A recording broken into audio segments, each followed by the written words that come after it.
हरये परमात्मने क्लेशनाशाय गोविन्दाय नमो नमः। वागर्थाविव सम्पृक्तौ वागर्थप्रतिपत्तये जगतः पितरौ वन्दे पार्वती परमेश्वरौ। यं कविभ्यः पूर्वेभ्यो नमो वाकं प्रशास्महे विन्देम देवतां वाचम् अमृतामात्मना कलाम्। श्री सोमनाथ संस्कृत यूनिवर्सिटी वेरावल के द्वारा आयोजित संस्कृत कवि परिचय व्याख्यान माला में आज हम कवि भवभूति इस विषय पर डॉक्टर पंकज ठाकर जी के द्वारा व्याख्यान श्रवण करेंगे। डॉक्टर पंकज ठाकर जी क्रांतिवीर श्याम जी कृष्ण वर्मा कच्छ यूनिवर्सिटी में संस्कृत विभाग में प्राध्यापक हैं और संस्कृत साहित्य व्याकरण के निष्णात हैं। इनका वीडियो परिचय हमने श्री सोमनाथ संस्कृत यूनिवर्सिटी के फेसबुक पेज पर पहले से अपलोड कर रखा है। आज हम निवेदन करते हैं डॉक्टर पंकज ठाकर जी से, वे कवि भवभूति इस विषय पर व्याख्यान प्रस्तुत करके हमें उपकृत करेंगे। डॉक्टर पंकज ठाकर जी। नमस्ते गुरुजी। गणेशं सोमनाथं च नरेन्द्रं वागधीश्वरीं द्वारकेशं पंचमं च भवभूत्यर्थसिद्धये।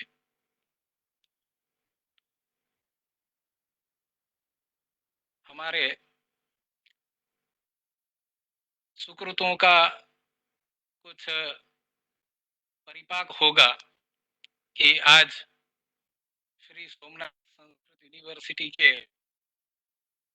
इस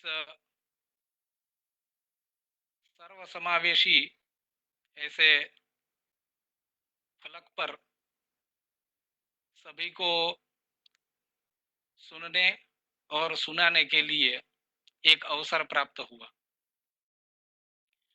गुरु अनुकंपया और सोमनाथ की बड़ी कृपा हुई कि आज भवभूति जैसे शंकर के परम उपासक ऐसे कवि के विषय में कुछ एक दिन मात्र प्रस्तुत करने का अवसर प्राप्त हुआ है।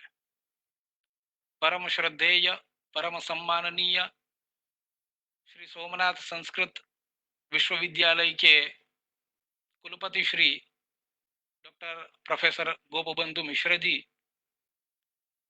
परम आदरणीय गुरुजी डॉक्टर नरेंद्र कुमार पंड्या जी तथा विद्यार्थीगण जो भी इसे देख रहे हैं, ऐसे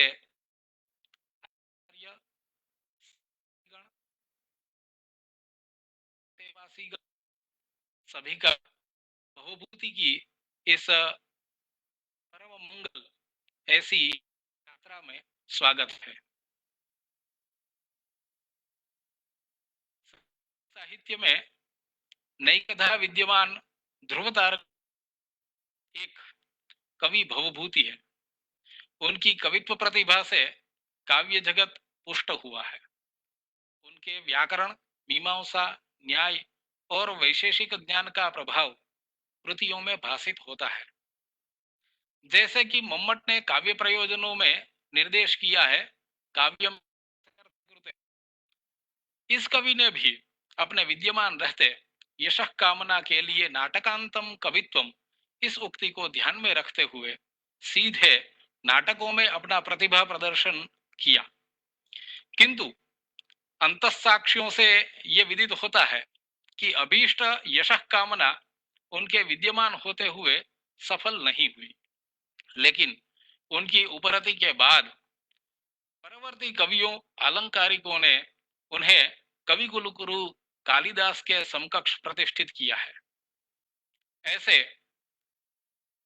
कवियों के धुरी कीर्तनीय भवभूति के विषय में दिंग मात्र जानने का प्रयास करते हैं। भवभूति इस नामाभिधान में भी कुछ एक चर्चा का विषय बना हुआ है। हमारे कवि प्रायः आत्मश्लाघा विनाशाय इस उक्ति को ध्यान में रखते हुए अपनी वास्तविक पहचान को गोपनीय रखते थे। यद्यपि भवभूति अपनी कृतियों में मुखर होकर स्वपरिचय देते हैं, तथापि भास, कालिदास उन्हीं की तरह इनके नामाभिधान में भी विद्वानों में मतांतर होता रहा है।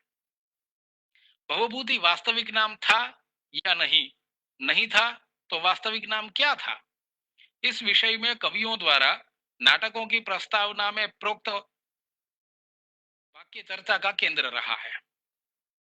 श्रीकंठ पदलांछनः पदवाक्य प्रमाणज्ञो भवभूतिर्नाम जातुकर्णी पुत्रः। ये जो वाक्य है उसमें श्रीकंठ और भवभूति इन दोनों में से कौन सा नाम था और कौन सा उपाधि था, इस विषय में विद्वानों में मतांतर रहा है। जैसे कि टीकाकार वीर इस वाक्य की व्याख्या करते हुए कहते हैं कि श्रीकंठ पदम लांछनम यस्य सः लांछनो नाम रत्नमाला पितृकृतम नामेदम, यानी कि यह पिता के द्वारा दिया गया नाम था। भवभूतिर्नाम सांबा पुनादु भवभूति पवित्र मूर्ति इति श्लोक रचना संतुष्टेन राज्ञा भवभूतिरिति भवभूति यह उपाधि था। जगद्धर और त्रिपुरारी जैसे भी इसका समर्थन करते हैं। घनश्याम, अनंत पंडित आदि भवभूति नाम है और श्रीकंठ उपाधि है, इस रूप में इसको व्याख्यायित करते हैं। कवि के समकालीन वाग्पतिराज या उनके परवर्ती राजशेखर, कल्हण, वर्धनाचार्य आदि कवियों में से किसी ने भी कवि को भवभूति के अलावा अन्य किसी भी अभिधान से बोधित नहीं किया। अतः कवि का भवभूति नामाभिधान ही सिद्ध होता है। कवि का नाम भवभूति है ऐसा प्रमाणित होने के बाद उसके कुटुंब के विषय में, उसके परिवार के विषय में कुछ एक बातें जानते हैं। भवभूति स्वयं अपने नाटकों की प्रस्तावना में परिचय देते हुए सूत्रधार के माध्यम से हमें ये बताते हैं कि अस्ति दक्षिणापथे पद्मपुरम नाम नगरम तत्र केचित् तैत्तिरीयिणः काश्यपाश्चरण गुरवः पंक्तिपावनाः पंचाग्नयो धृतव्रताः सोमपीथीनः उदुम्बरा ब्रह्मवादिनः प्रतिवसन्ति। तत् आमुष्यायणस्य तत्र भवतो वाजपेययाजिनो महाकवेः पंचमः सुगृहीतनाम्नो गोपालभट्टस्य पौत्रः पवित्रकीर्तेः नीलकण्ठस्य आत्मसंभवः श्रीकण्ठपदलांछनः भवभूतिर्नाम जातु।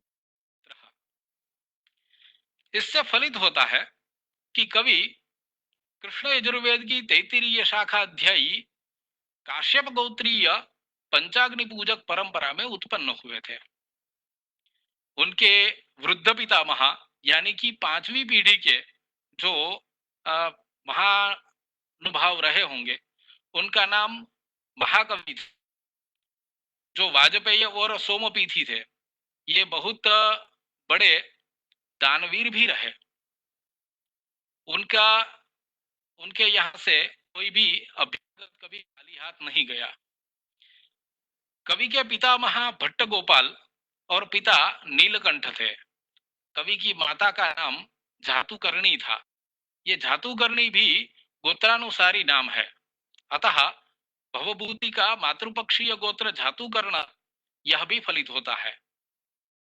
कवि के गुरु ज्ञाननिधि, जिनसे उन्होंने पद्मावती में जाकर के विद्या प्राप्त की थी। कवि का जन्मस्थल जैसे कि इसी प्रास्ताविक बातों में बताया गया, वैसे पद्मपुर उनका नगर था। वैसे पद्मपुर के विषय में डॉक्टर भांडारकर, एसवी, प्रोफेसर वीवी मीराशी इत्यादि विद्वानों की चर्चा और प्रदेश के दुर्ग जिले के मोहल्ला गांव से प्राप्त एक ताम्रलेख, जो कि वाकाट राज प्रवरसेन द्वितीय ने भवभूति के पूर्वजों को दिया था, इससे प्राप्त निष्कर्ष यह है कि वर्तमान में पदम पवाया नाम से प्रसिद्ध यह गांव महाराष्ट्र के विदर्भस्थ भंडारा जनपद में विद्यमान 6 गांवों में से जो आमग्राम के निकटवर्ती है, ऐसा लब्धावशेष पद्मपुर नगर, जो तब का समृद्ध ऐसा पद्मपुर नगर रहा होगा, वही कवि का जन्म स्थान है। कवि का समय विवादास्पद मुद्दा बनता है, क्योंकि कवि ने जहां अपने पूर्वजों के विषय में बताया, अपने निवास के बारे में बताया, उन्होंने अपने जन्मस्थल के बारे में बताने के बाद समय के बारे में बताया, ना तो अपने राज्याश्रय के बारे में भी उन्होंने कुछ भी बताया है। अतः इसके विषय में मीराशी कहते हैं कि ये जो मौन है वो फीनिक्स पक्षी के रहस्यमय मौन की तरह है।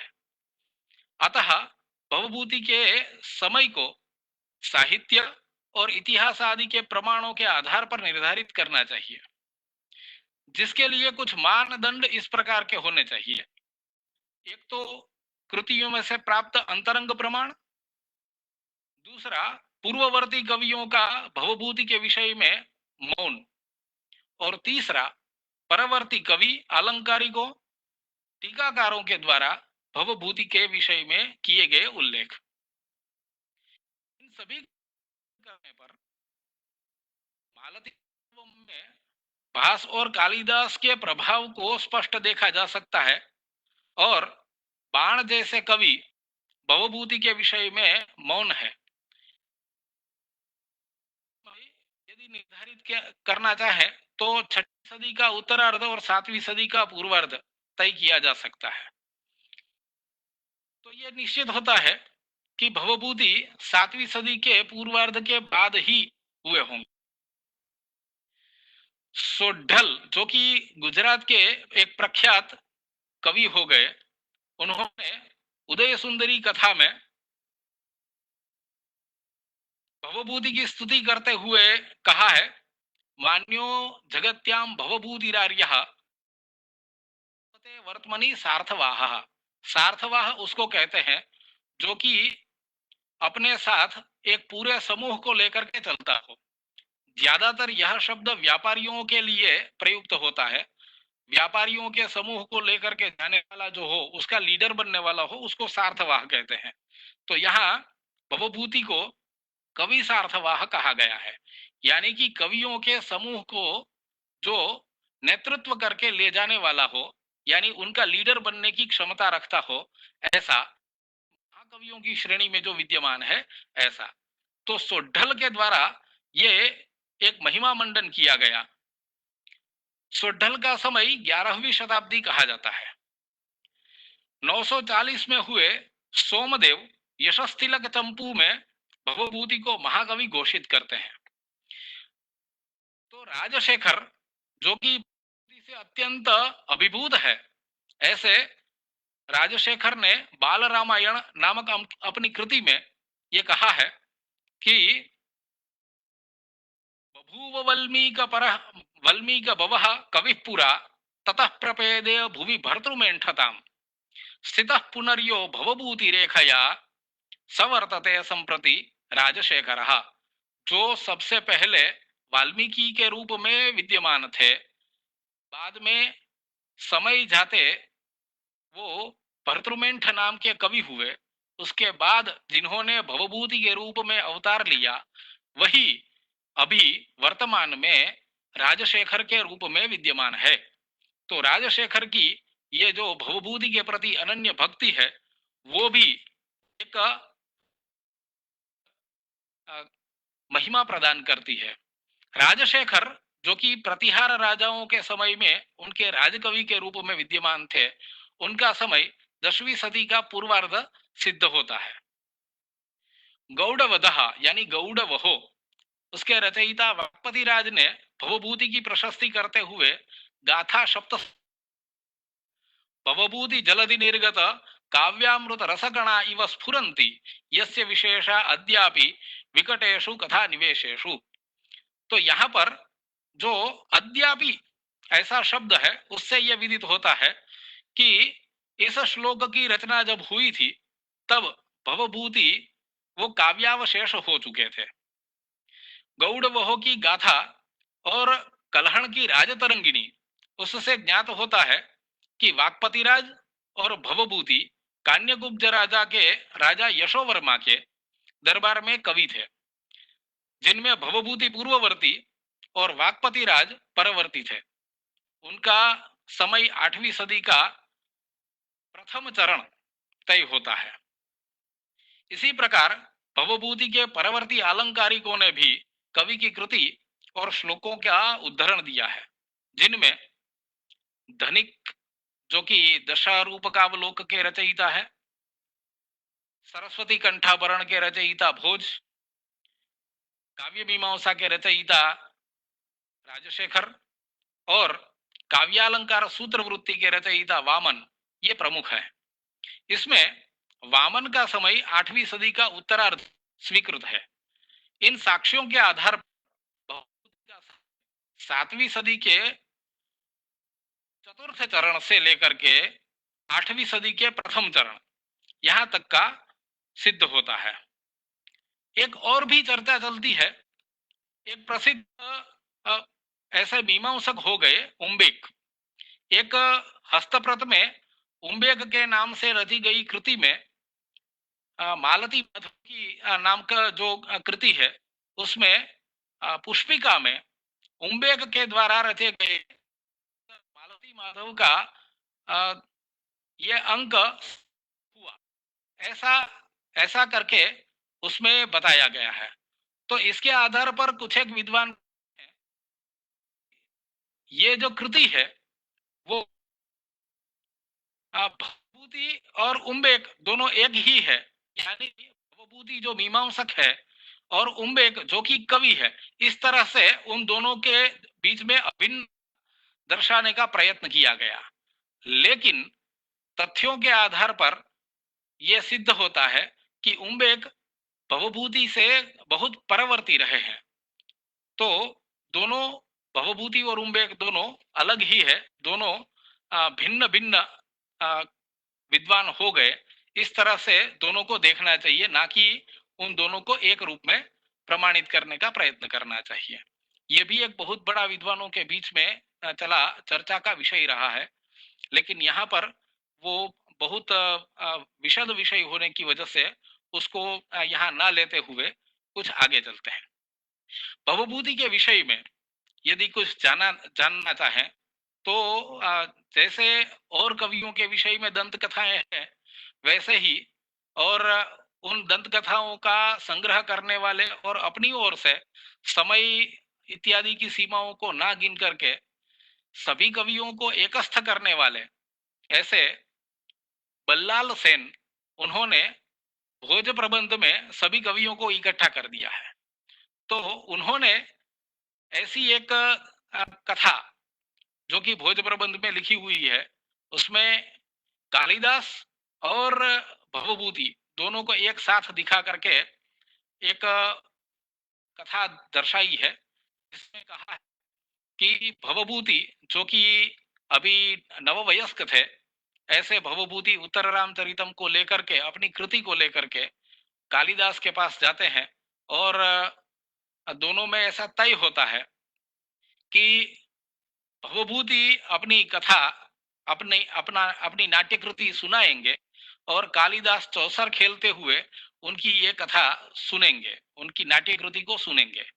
समस्त कृति को 7 दिनों तक बारी बारी से आकर के एक एक अंक को सुनाया। तब अंत में, तब तक कालिदास ने कुछ भी नहीं कहा। अंत में ये पूछ लिया, आप यदि इसमें कोई परिष्कार करना चाहे, कोई सुझाव देना चाहे, तब कालिदास ने कहा कि आपकी शादी हो गई? तो भवभूति थोड़े लजा गए, बोले नहीं अभी शादी नहीं हुई। तब कहा कि हाँ, इसीलिए तुम्हें ये परिणीत जीवन के विषय में कुछ पता ज्यादा नहीं होगा। एक काम करो, इसमें जो ये श्लोक लिखा है करके, एक श्लोक का एक पाद, जो कि आ, किमपि किमपि मंदम करके उत्तर रामचरितम का जो श्लोक है प्रथम अंक में निर्दिष्ट है, उसका अंतिम चरण था, उसमें रात्रि रेवम व्यरंसित इस तरह से जो जगह है उसमें से अनुस्वार को हटा दो। इससे दोनों के अर्थ में जो चमत्कृति है वो पूरी तरह से बदल जाती है। रात्रि रेवम व्यरंसित का अर्थ होता है इस प्रकार से रात्रि को व्यतीत किया, और रात्रि रेवम व्यरंसित का अर्थ हो जाता है कि रात्रि देखते ही देखते बीत गई, पता भी नहीं चला कैसे रात्रि बीत गई, कितना काल कैसे चला गया पता ही नहीं चला। तो ये दोनों का जो अंतर है उसमें गार्हस्थ्य जीवन की उदात्तता और उसकी उसमें जो प्रणय है उस प्रणय की मधुरिमा उसका ज्यादा ध्वनित होना स्वाभाविक हो जाता है। तो इस तरह से कालिदास और उसके साथ भवभूति दोनों को समकालीन दर्शाने का एक प्रयत्न किया गया है। लेकिन इस कथा में हम यही एक फल प्राप्त कर सकते हैं कि भवभूति की जो उत्तम कृति है उत्तर रामचरितम, उसमें कितना उदात्त चरित रहा होगा, उससे महाकवित्व कैसे सिद्ध होता है कि कालिदास के समकक्ष उनको रखा गया। भवभूति के जीवन के बारे में जो तथ्यों के आधार पर हमें कुछ प्रमाणभूत जानकारी मिलती है, उसमें भवभूति के जीवन में 4 स्थान वो महनीयतया दृग्गोचर होते हैं। प्रथम स्थान जो कि पद्मपुर है, जहां पर कवि का जन्म हुआ, कवि का पैतृक गांव भी कह सकते हैं। वहां पर कवि के पूर्वजों का वैभव भी बहुत रहा, और वहीं पर कवि का बाल्यकाल और साथ में विद्यार्जन आदि हुआ, ज्ञानार्जन अपने पिता आदि से हुआ। कवि स्वयं अपने पैतृक ज्ञान धरोहर से बहुत गौरवान्वित थे, जो कि उनके नाटक की प्रस्तावनाओं में भी हमें देखने को मिलता है। उनका बहुशः लगाव कवित्व के प्रति रहा, और वहां सांख्य योग आदि दर्शनों का कोई औचित्य नहीं है, कोई काम नहीं है, ऐसा अभिव्यक्त करते हुए वे कहते हैं कि यद वेदाध्ययनम तथोपनिषदाम सांख्यस्य योगस्य ज्ञानम तत्कथनेन किं नहीं तथा कश्चित गुणो नाटके। ये मालती माधवम के का 8वां श्लोक है, और इससे कवि का झुकाव नाटकों की ओर, काव्यों की ओर ज्यादा था, ये निश्चित होता है। जहां पद्मपुर में वे रहते थे, तब कालवशात वहां के जो वाकाटक राजा थे, उन राजाओं के ऊपर कलचुरियों का आक्रमण हुआ, और उस आक्रमण के परिणामतः वाकाटक राजाओं का पराजय और माहिष्मति के ये जो राजाओं थे उनका वहां पर शासन होना, उनका इनकी विदग्धता के प्रति औदासीन्य को देख करके, और वैभव भी नष्ट हुआ होगा, तो उसकी वजह से वहां से फिर ये परिवार के साथ भवभूति आदि सभी परिवार वो वहां यात्रा करते हुए पद्मावती नगरी की ओर गए हैं। जो पद्मावती नगरी जिसके बारे में मालती माधवम में बहुत कुछ सौंदर्य वर्णन हुआ है। कवि कहते हैं, पद्मावती विमल राशि विशाल सिंधु वारा सरित परिकर छलतो उत्तुंग सौध सुर मंदिर घट्टपाटित विमुक्त मिवांतरिक्षम। ऐसे वैभवों से युक्त, सप्तम भूमिका प्रासादों से युक्त, ऐसे बहुत बहुत ऊंचे मंदिरों, मंदिर माने घर, उनसे युक्त और गोपुर वाली ऐसी जो नगरी है, वैभवी नगरी है, उस वैभवी नगरी में कवि रहे। मालती माधवम की शुरुआत भी इसी नगरी में हुई है, और प्रायः नाट्य भूमि भी पद्मावती नगरी ही रही है। संभवतः यहीं पर कवि की मित्रता नटमंडली के साथ हुई और महावीर चरितम की प्रस्तावना में सूत्रधार कवि को मित्र के रूप में घोषित करते हुए कहते हैं कि भवभूतिर नाम जातुकर्णी पुत्र कविर मित्र ध्येयम अस्माकम। ये कवि जो है वो हमारे मित्र है। मालती माधवम में भी सूत्रधार इस मित्रता का स्वीकार करते हुए कहते हैं श्रीकंठ पदलांछन भवभूतिर नाम कवि निसर्ग सौहृदेन स्वकृतिमेवं भूयसीम अस्माकं स्वाभाविक मित्रता वशात अस्मभ्यम समार्पयत। तो इससे पता चलता है कि कवि की नटमंडली के साथ मित्रता हुई। ये मित्रता जो कि पद्मावती नगरी में हुई उसके साथ साथ यहाँ कवि का जो निवास हुआ उसमें राज्याश्रय प्राप्त नहीं था और कवि ने यहाँ जिन कृति की रचना की वे कृतियां उससे पद्मावती से नजदीक ही विद्यमान ऐसा काल का जो मंदिर था उस मंदिर में इनका मंचन हुआ। वहां का एक बहुत बड़ा उत्सव होता था। उस उत्सव में इन कृतियों का मंचन हुआ था। उनका नाट्य प्रयोग वहीं पर सबसे पहले किया गया। कहते हैं कि कालप्रियानाथ का वह जो उत्सव जहां पर कवि के नाटकों का जन साधारण के बीच में प्रयोग किया गया उसी की वजह से लब्धयशाह कवि को कान्यकुब्ज के राजा के वहां राज्याश्रय प्राप्त हुआ। उस राज्याश्रय के बाद कवि प्राप्त हुई उसका अतिरिक्त काल भी वहां सुखपूर्वक व्यतीत हुआ। वहां कवि के साथ वाक्पति राज भी थे जो कि अधिक भी की थी। ये तो था कवि का जीवन।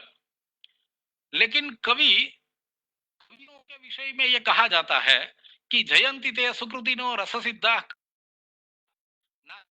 यशः काय जरा मरण जम्बयम। तो उनकी जो यशः काय होती है वो अक्षर काय होती है। अक्षर काय माने कवि अपनी कृतियों के माध्यम से जीवित रहते हैं, अमरत्व को प्राप्त करते हैं। तो ऐसे अमरत्व प्राप्त किए इस कवि की कृतियां कौन सी है?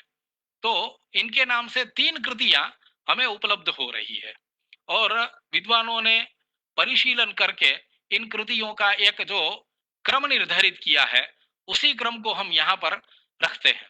सबसे पहले महावीर चरितम जो कि राम कथा के ऊपर आधारित है, नाटक है, सप्तांक वाला नाटक है। दूसरी कृति मालती माधवम जो कि कवि की अपनी अपूर्व कल्पना से परिणत प्रज्ञा से निष्पन्न हुई ऐसी प्रकरण प्रकार की दशांकी कृति है। और तीसरी जो कृति है वो 7 अंक वाला वाल्मीकि रामायण के उत्तरकांड के आधार पर लिखा गया सप्तांकी नाटक है। तो ये जो 3 कृति है उनमें सर्वप्रथम इसी क्रम से हम इन तीनों कृतियों का दिंग मात्र परिचय प्राप्त करते हैं। स्थाली पुलाक न्याय से थोड़ा थोड़ा परिचय हम आज प्राप्त करेंगे तो कृतियों का अध्ययन करना और कृतियों के बारे में ज्यादा जानने का हमारा मन बनेगा। महावीर चरितम सबसे पहली कृति है।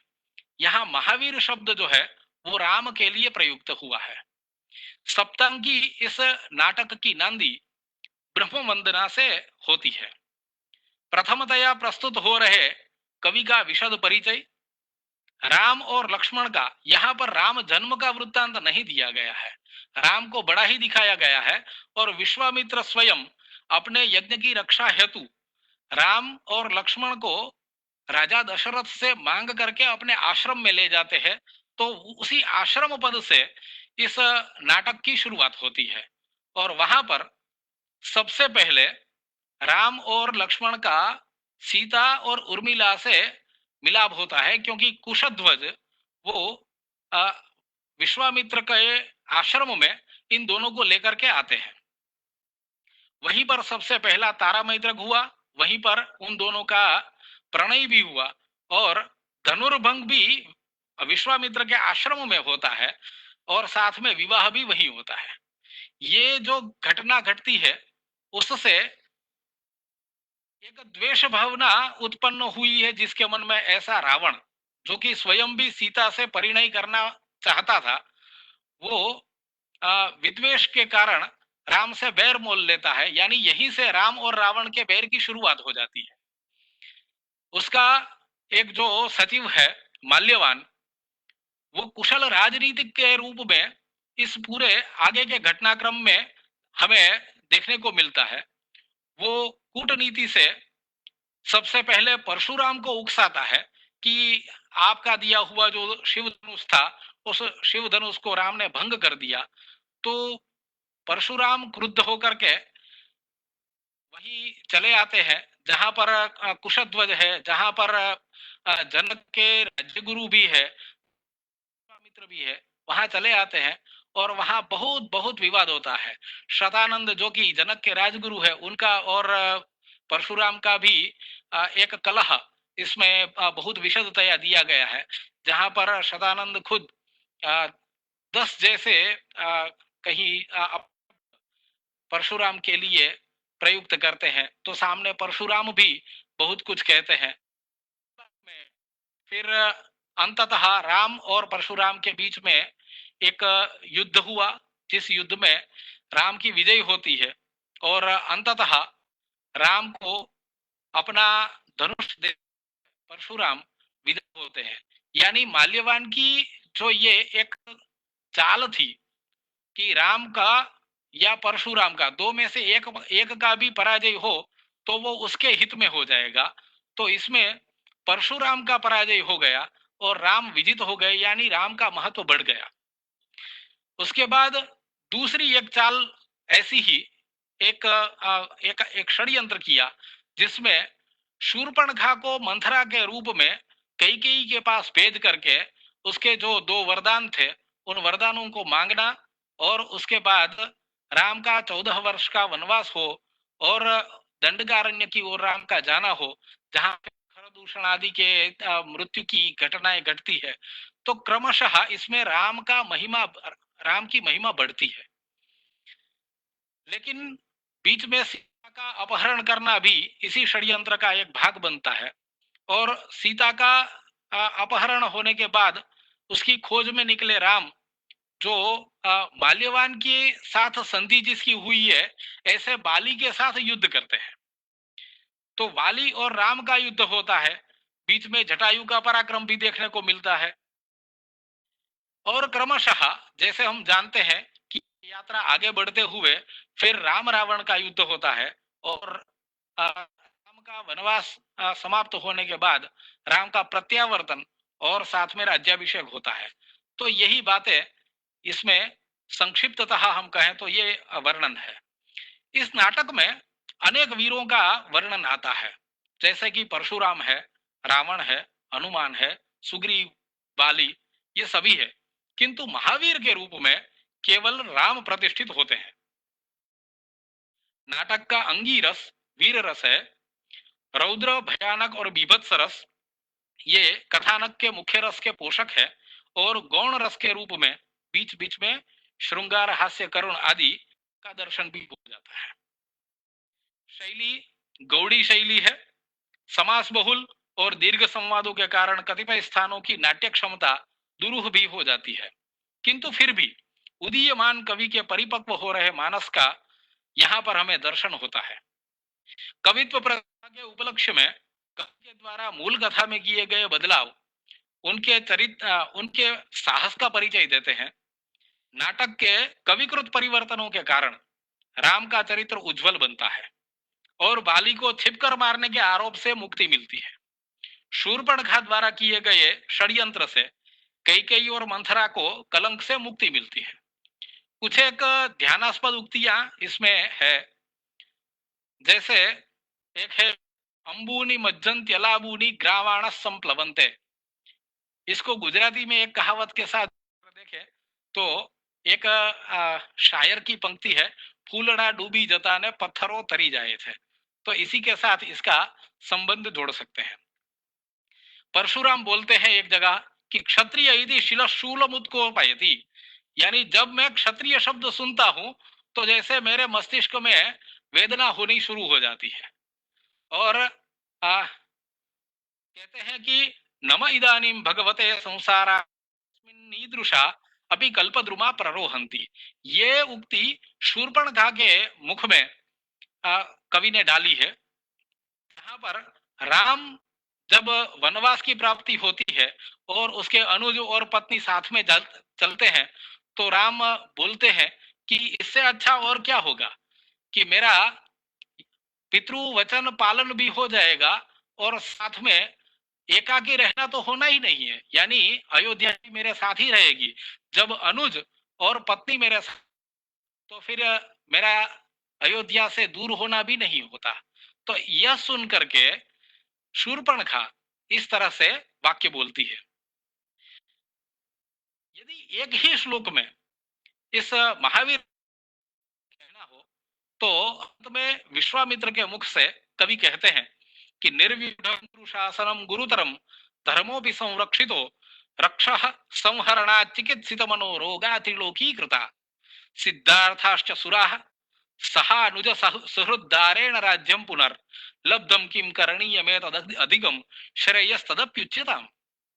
गुरु की आज्ञा का पालन किया, धर्म की रक्षा की, राक्षसों का नाश किया, त्रिलोकी को स्वस्थ किया, देवों का मनोरथ पूर्ण किया, भाई और पत्नी के साथ सुरक्षित प्रत्यागमन किया, राज्य में वापस आए, राज्य को प्राप्त किया।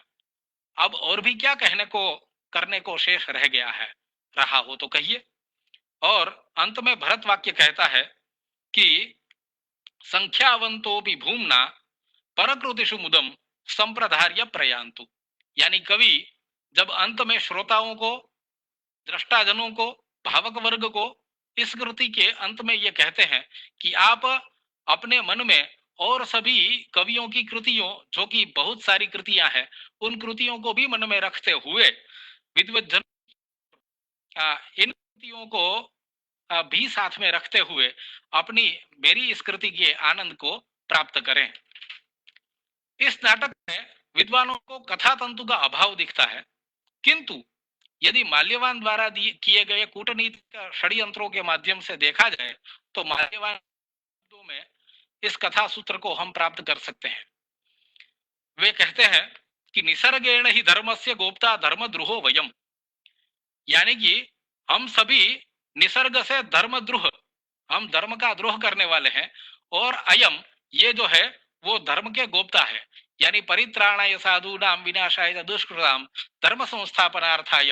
ये बात यहाँ पर भी कवि के माध्यम से, कवि ने माल्यवान के माध्यम से कही है। तो ये एक जो सूत्र है वो पूरी कथा को एक धागे में पिरोने के लिए पर्याप्त हो जाता है। इसके बाद एक और कृति मालती माधवम कवि की दूसरी द्वितीय कृति कही जाएगी। इस द्वितीय कृति को देखते हैं।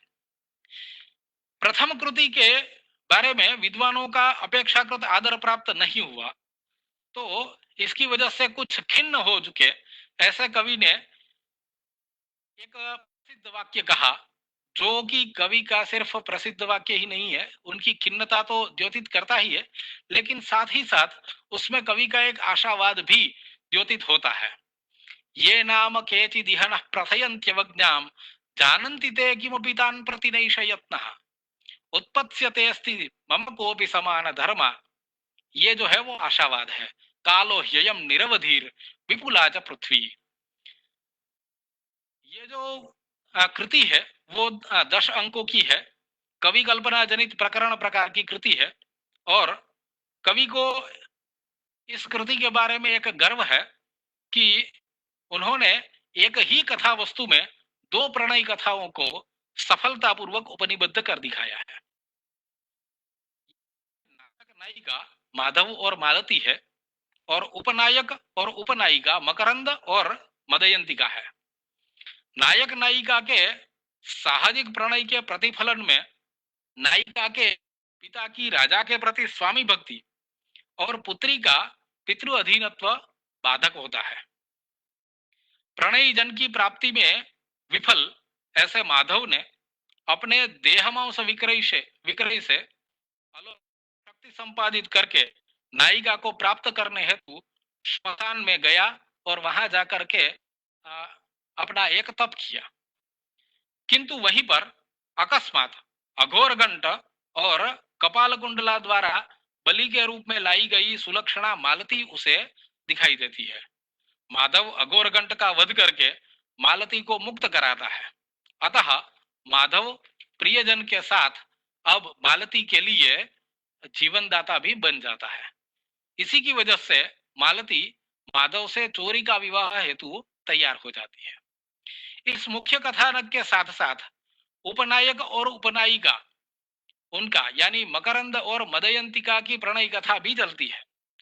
यहाँ पर मदयंतिका जब उद्यान में विहार करती है तभी पिंजड़े से छूटकर कहीं से शेर उस पर करता है। मकरंद अपने प्राणों को जोखिम में डालकर मदयंतिका की प्राण रक्षा करता है, जिसके बाद उन दोनों में प्रणय होता है। मकरंद और माधव मित्र हैं, अतः मालती के नंदन के साथ विवाह प्रसंग जब आता है तब मकरंद देश में मालती का स्थान ले लेता है। मालती माधव के पलायन की योजना तैयार हो जाती है। अंततः जब सब विदित होता है कि नंदन की बहन मदयंतिका मकरंद की प्रेयसी है और मकरंद और माधव अभिन्न मित्र है, प्रणय एवं विवाह उनके जन्म से पहले ही तय हो गया है तथा पिता के लिए राजाज्ञा से भी अधिक अपनी पुत्री है, तब जाकर के यह कृति सुखांत होती है। कथानक की सूत्रधार बौद्ध भिक्षुणी कामंदकी है, जो कि भूरी वसु माने जो मालती के पिता है, और देवरात जो कि माधव के पिता है, उनकी विद्याकालीन वचनबद्धता की साक्षी है। यानी तब यह पता चलता है कि भूरी वसु और देवरात जब विद्याध्ययन कर रहे थे तभी उन दोनों ने विवाह से पूर्व ही ये तय कर लिया था कि यदि उन दोनों को पुत्र और पुत्री होते हैं तो उनका विवाह किया जाएगा। तो अंत तो जाकर के इस पूरी घटना का सुखांत होता है। इस कृति में प्रसंगों की भरमार है, वर्णनों का वैविध्य और बाहुल्य भी देखा जा सकता है। इस कृति का मुख्य रस श्रृंगार पोषक रस के रूप में हास्य, वीर और करुण आते हैं, और गौण रसों में भयानक बीभत्स एवं रौद्र रस है। यहाँ बीभत्स रस को 5वें अंक में पुष्ट किया गया है, जहां अघोरगंड और कपाल कुंडला के जो तंत्र साधना की बात है उसका और श्मशान का जो वर्णन किया है उसमें हम इसे देख सकते हैं। इनके अनुरूप यहाँ पर गौड़ी शैली का आश्रयण भी किया गया है, तो प्रणय पोषक वैदर्भी शैली का भी निवेश जा सकता है। यहाँ कवि का लाघव प्रेक्षणीय बनता है, यानी कि हमें इस कृति में ये प्रतीत होता है कि आगे चल करके जो कृति आएगी उस कृति में कवि का पूर्ण परिपक्व स्वरूप हमें इसी रूपक के पंचमांक के पंचमांक में 54 अक्षरपाद सबसे लंबा जो दंडक छंद है उसका भी यहाँ पर विधान किया गया है, उसमें श्लोक रचना की गई है। इस रूपक की भी कुछ ध्यानास्पद सूक्तियां हैं जो हमें प्राप्त होती है। असार विधुरा प्रायण संसारिण, ये प्रायः कामंदकी पहले बोलती है। एक और उक्ति कामंदकी के माध्यम से ही कही गई है, कहती है इतरे तरानुरागो ही दारकर, यानी पारस्पर वही पति पत्नी के मंगल का द्योतक होता है। यानी यदि पति पत्नी हो और चिर परिचित उक्ति कवि बोली गई जो कालो ह्ययम निरवधिर विपुला च पृथ्वी, ये तो है ही। एक और है नखलु बहिरूपाधीन प्रीतय संश्रयन्ते, बाहर की जो ऐसी भावनाएं हैं उनको प्रीतय न संश्रयन्ते, उसका आश्रय प्रीतय न कुर्वन्ति। प्राणानां तु परित्यागे संतोषोपशमः फलम। एक अंतिम उक्ति शास्त्रेषु निष्ठा सहजश्च बोधः प्रागल्भमभ्यस्त गुणा च वाणी कालावबोध प्रतिभानवत्वम एते गुणाः कामदुगाः क्रियासु। यानी शास्त्रों में निष्ठा, सहज बोध, प्रागल्भ्यम, प्रागल्भ्यम माने परिपक्वता, अभ्यस्त गुणाः, अभ्यास के द्वारा प्राप्त किए गए जो गुण है उससे परिपुष्ट हुई ऐसी वाणी, यानी परिपक्व ऐसी वाणी, काला समयोचितता का भान, है ना। ये जो गुण होते हैं वो सभी क्रियाओं में काम दुगाहा, उनके साफल्य की कुंजी बन जाते हैं।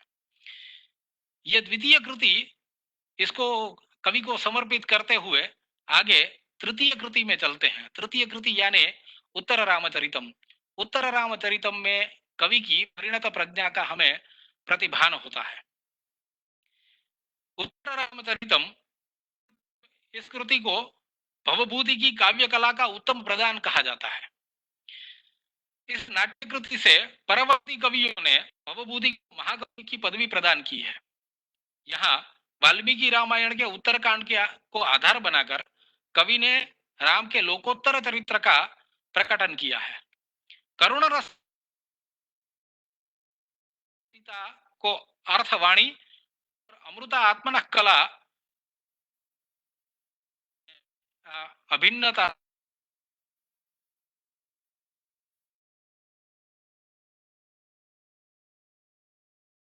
से अपेक्षाकृत प्रतिभा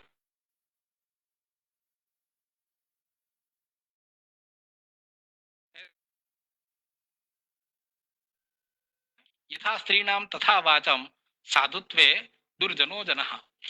सप्तांग के आरंभ में नवीन राजा राम का गुरुजन विहीन होना, यानी इसकी प्रस्तावना में ही हमें यह पता चल जाता है कि राम के राज्याभिषेक के उपरांत सभी गुरुजनों को वहां से राम को छोड़ करके, राम सीता जो कि कठोर गर्भा है ऐसी सीता, उसको उन दोनों को छोड़ करके ऋष्यशृंग मुनि जो कि राम के बहनोई थे, उनके द्वारा किए जा रहे 12 वार्षिक सत्र में जाना पड़ा।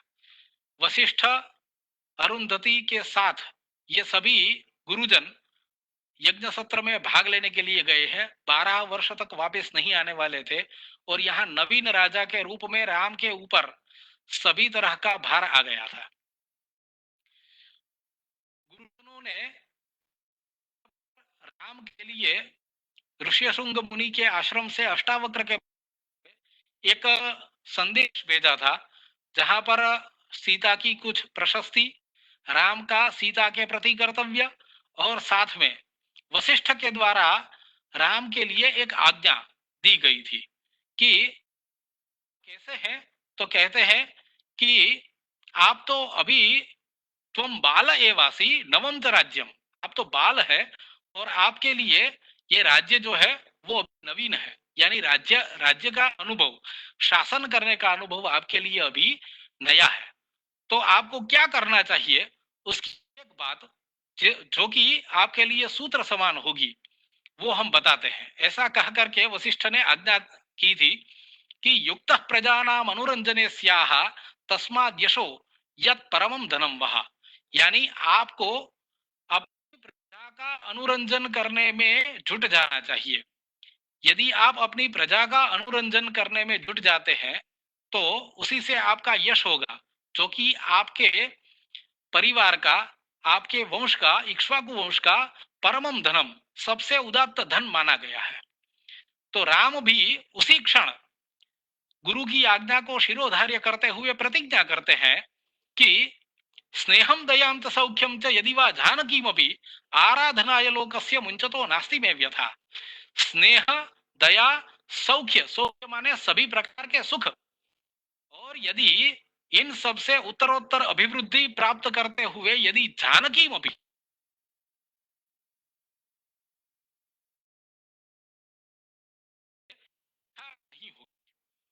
और तब सीता की उदात्तता देखिए, कहते हैं कि अतएव इक्ष्वाकु कुल शिरोमणि ही भगवान, इसीलिए आप इक्ष्वाकु वंश के रघुकुल के धुरंधर है, आप उसके शिरोमणि है। यानी सीता और राम में ये अभिन्नता प्रथमतया ही कवि दर्शा देते हैं। लेकिन हमें शुरू के ही कुछ वाक्यों में यह भी पता चलता है कि प्रास्ताविक में ही पता चलता है कि कवि हमें ये बता दे रहे हैं कि सीता के बारे में जनापवाद शुरू हो गया है, और ये जनापवाद यदि राम होगा, अब क्या होगा वो तो आगे पता चलना है। लेकिन अभी यहाँ पर राम जो कि आपन्न सत्वा है, ऐसी सीता कठोर गर्भा है, उस सीता का अनुरंजन करने के लिए, उसका मनोविनोद करने के लिए उन्होंने एक चित्रवीथी का निर्माण करवाया, जो कार्य लक्ष्मण के निश्रा में हो रहा था। लक्ष्मण आकर के बताते हैं कि आपका आपके द्वारा कहा गया जो चित्रवीथी का निर्माण था वो प्रायः हो गया है। राम पूछते हैं कि कहां तक हुआ है, तो कहते हैं कि सीता का जो अग्नि परीक्षा हुई वहां तक का वृत्तांत उसमें चित्रित हो। तो राम और सीता दोनों वहां जाकर के वो चित्रवीथी के प्रसंगों को देखते हैं। हमें ये पता चलता है चित्रवीथी के माध्यम से कि कुछ कुछ ऐसे ऐसे प्रसंग भी है जिन प्रसंगों को आगे चल करके कवि ने सप्तम अंक में जाकर के उनको फलित किया है। यहाँ पर एक सबसे ध्यानास्पद चीज हमें देखने को मिलती है, एक बात देखने को मिलती है कि जो राम कथा इस चित्रवीथी प्रसंग में दिखाई गई है वो, और महावीर चरितम में जो राम कथा दिखाई गई है, दोनों बहुत अलग है, दोनों में बहुत अंतर है। दोनों का तुलनात्मक अध्ययन करें तो बहुत विभिन्नता देखने को मिलेगी। दूसरी बात, यहाँ पर एक जृंबकास्त्र का प्रसंग भी आया है, जो कि सप्तम अंक तक और बीच में राम के पुत्रों को पहचानने के लिए, उनके अभिज्ञान के लिए वो हमें एक साधन के रूप में, एक जैसे अभिज्ञान शाकुंतल में अभिज्ञान रूप मुद्रिका थी, वैसे यहाँ कुश और लव के अभिज्ञान में ये जृंबकास्त्र जो उनको जन्म सिद्ध प्राप्त होते हैं, तो वो अभिज्ञान के रूप में हमें यहाँ पर देखने को मिलते हैं। तो चित्रवीथी प्रसंग के बहुत से फलितार्थ है जो कि सप्तमांक में जाकर के चरितार्थ होते हैं। लेकिन कठोर गर्भा सीता यहाँ पर श्रांत होकर के सो जाती है, और वहीं राम को दुर्मुख नाम के गुप्तचर के माध्यम से ये पता चलता है कि सीता के विषय में एक जनापवाद प्रवृत्त हो चुका है, और उसके चलते राम अपना जो गुरु के आज्ञा के अनुसंधान में क्रिया किया प्रतिज्ञा वाक्य था उसका पालन करते हैं। यानी राम सीता त्याग करते हैं, और सीता त्याग करते हुए राम के मन में जो ग्लानि है, जो खेद है, जो विरह अग्नि तभी से जो प्रज्वलित हो जाती है, वो हम साद्यंत कृति में देख सकते हैं। प्रथमांक में सीता त्याग का जो पर्यवसान होता है वो सुख से आरंभ हुआ, आनंद से आरंभ हुआ नाटक हमें यहाँ विषाद में परिणत होते हुए दिखता है। दूसरे अंक में मैत्रेयी और वासंती के संवाद से हमें ये पता चलता है कि पहले और दूसरे अंक के बीच में 12 वर्षों का अंतराल है। कुछ विद्वानों ने इसके बारे में भी कहा है कि यहाँ पर जो unity of time and space इसके बारे में कहा जाता है वो उसका यहाँ पालन नहीं हुआ है। लेकिन कवि की परिणत प्रज्ञा ऐसी है जो कि हमें इतना बड़ा अंतराल हो तो भी उसका कोई इतना बड़ा खेद नहीं होने देती। वो 12 वर्षों में क्या क्या घटनाएं घटित हुई है उसके बारे में एक विष्कंभक में ही सब कुछ बता देते हैं। राम का वर्षों के अंतराल में राम का अश्वमेध यज्ञ का शुरू करना,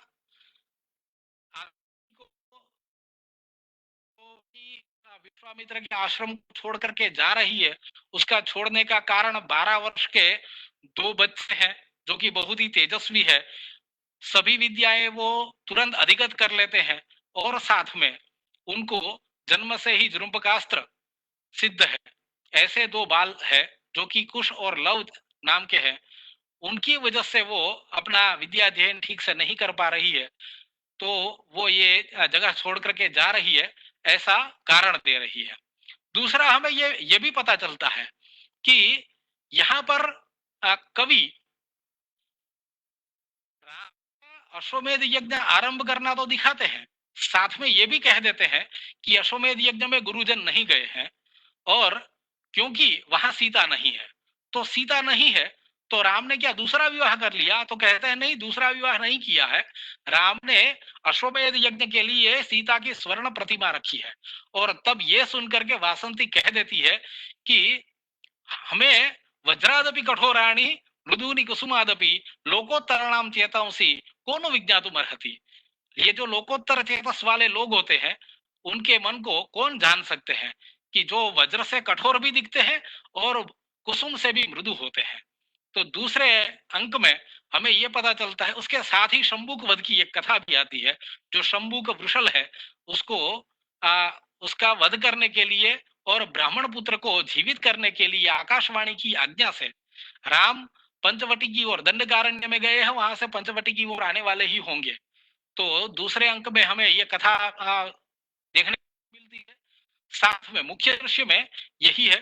और वहां पर राम का जो चरित्र है वो कैसे उन्होंने राज्य शासन करते हुए भी अपने जीवन में सीता को एक क्षण के लिए भी दूर नहीं किया है, वो वहां पर देखने को मिलता है। राम अपने आप को क्रूर कह सकते हैं। राम को सीता विवाह सनपटु ऐसे नाम से वो अपने स्वयं को बोधित करते हुए और उस वृषल का वध करने के लिए कठोर बनने वाले ऐसे करते हुए राम अपने आप को बोधित करते हैं।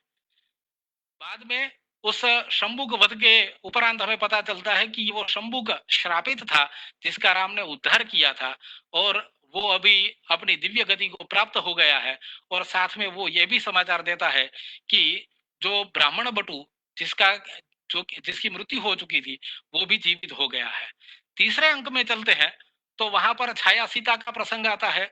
यानी सीता होते हुए भी वहां प्रच्छन्न रह करके राम का सायुज्य प्राप्त करती है, और राम बार बार मूर्छित होकर के अपना प्रणय सीता के प्रति अभिव्यक्त करते हैं, जिससे कि सीता को 12 वर्षों में राम का विरह हुआ है, उसका भी यहाँ पर प्रतिफल मिलता है। चतुर्थ अंक में वाल्मीकि के आश्रम में गुरुजनों का मिलाप, और साथ में अश्वमेध यज्ञ के आने पर कुश और लव उनके द्वारा कुश के द्वारा अश्वमेध यज्ञ के उस अश्व का हरण करना, उसका हरण करने की वजह से चंद्रकेतु और उसका युद्ध होना, युद्ध वाक्कलह और साथ में युद्ध, और वहां भी जृंभकास्त्र का प्रयोग वो पंचम अंक तक हमें दिखाई देता है। षष्ठ अंक में राम और उसके साथ साथ राम और लवकुश का दोनों का मिलन होना, और राम का उसके प्रति पितृभाव वात्सल्य भाव वो हमें द्योतित होता है। सातवें अंक में जाकर के हमें एक अप्रतिम योजना जो कि कवि के द्वारा की गई है, वो है गर्भांग। उस गर्भांग में कवि ने गर्भांग की योजना के द्वारा कवि ने पूरा काव्य का गर्भांक में नाटक के अंदर नाटक दर्शा करके कवि ने वाल्मीकि की कृति जहां पर समाप्त होती है, वहां पर गर्भांक को समाप्त किया और सीता को पृथ्वी में समाते हुए दिखा दिया। और उसके बाद वो गर्भांक यानी नाटक में जो नाटक था, वो नाटक समाप्त होता है। उसके बाद पता चलता है कि यथार्थ रूप में जो सीता है वो तो अपने पुत्रों को लेकर के तभी प्रत्यक्ष होती है, आती है, और राम को अपने बालकों को सौंपती है। यहाँ पर गंगा और अन्य जो देवता गण है यानी कि दैवी जन है, वो सीता को परिशुद्धा घोषित करते हैं। साथ में अरुंधति आदि ऋषिगण भी सीता को परिशुद्धा घोषित करते हैं, और राम कहते हैं कि ये सब बातें मुझे तो बताने की जरूरत नहीं है, ये सब बातें लोकः शृणोतु, ये लोग इस बातों को सुने और तय करें कि क्या करना चाहिए था और उन लोगों ने क्या किया है। तो यहाँ पर कवि ने एक सुखांत में कृति का पर्यवसान करते हुए हमें यह बताया कि यदि ज्येष्ठ लोगों का, गुरुजनों का यदि इस तरह की कोई घटना होती है, वहां पर यदि प्रवर्तन होता है, वे यदि प्रस्तुत होकर के, मुखर होकर के बोलते हैं और विरोध करते हैं, तो इस तरह के लोकापवादों को शांत किया जा सकता है। और जो राम और सीता का इतना बड़ा वियोग हुआ, वो वियोग भी न होता, न तो सीता का जिस तरह से पृथ्वी में समा जाना हुआ और राम और सीता का हमेशा के लिए वियोग हो गया, वो भी नहीं होता। तो भवभूति ने यहाँ पर भी एक क्रांत दृष्टा होकर के, एक अलग साहसिक बन के, एक जो चिर परिचित कृति है उसका भी अंत हमारे लिए बदल करके रख दिया। और ये एक साहसी होना भी उनके स्वभाव का परिचायक बनता है। अंत में यदि कहना चाहें तो कवि यहाँ भी ये कहते हैं, वो अपने भरत वाक्य में भी ये कह चुके हैं कि जो उस कवि यानी कि आदि कवि, उन्होंने जिस तरह से ये कहा है, उसको अत्यंत परिशीलन करने के बाद, सुधी यह उसका परिभावन करने के बाद, इस जो शब्द ब्रह्मविद है, ऐसे कवि की वाणी को भी सोचे, उन पर भी विचारणा करे और बाद में जो यथार्थ लगे, उचित लगे, उसका फिर चयन करे, उसको फिर लोगों तक पहुंचाए। इस तरह से कवि ने हमें यहाँ पर यह बताया। अंत में यदि कहना चाहें तो हम ये कहते हैं कि यदि कविता कामिनी का विलास कालिदास है, तो कविता कामिनी का कारुण्य भवभूति ही है। इसीलिए कहते हैं कि कारुण्यम भवभूति रे वतनुते और अभिग्रावारोदित्य विदलति वज्रस्य हृदयम। ऐसे भवभूति सदृश कवि से संस्कृत साहित्य नित्य नवीन साहसिक प्रयोगों की प्रेरणा प्राप्त करता रहेगा और नवोन्मेष युक्त होता रहेगा। अंत में भवभूतेर गिराम वक्ता भवभूत्यर्थ भावकः संभवेत्य वा कुत्रचित् भूमौ विदुर्नान्येतु मादृशाः।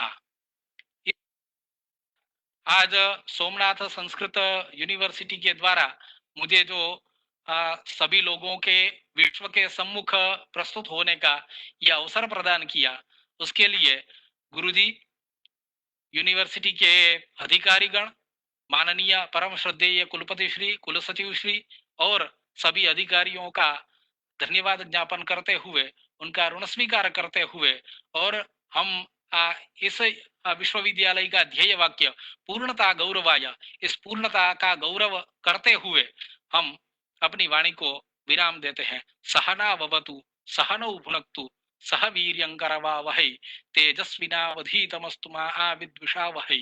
ओम शांति शांति शांति।